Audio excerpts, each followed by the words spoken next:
At hello mga beshi, kamusta kayo? No ganap days!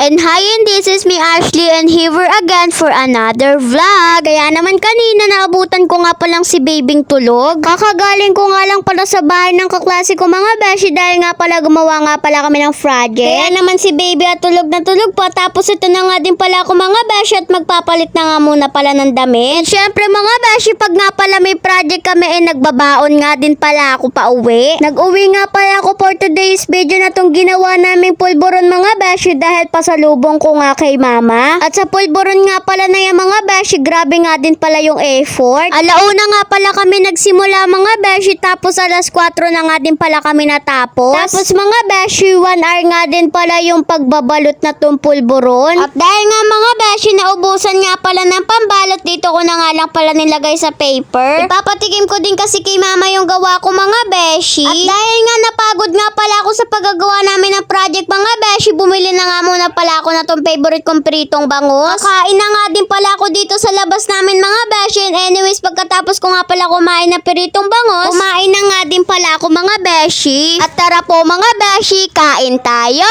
Ang ulam ko nga pala for today's video mga beshi, ito nga palang inihaw na baboy na bigay nga pala ng tita ko. Tapos yung isa pa nga pala naming ulam mga beshi, adobong baboy na niluto naman nga pala kanina ni daddy. Tapos pagkayari ko nga palang kumain, tulog pa nga din pala tong si Baby kahit nga alas 6 na. May routine pa nga din pala siya mga beshi, kaso ngayon mukhang hindi nga natuloy ang routine ni Baby. At dito na nga pala nagtatapos ang video na to. And don't forget follow, like, and share, and comment.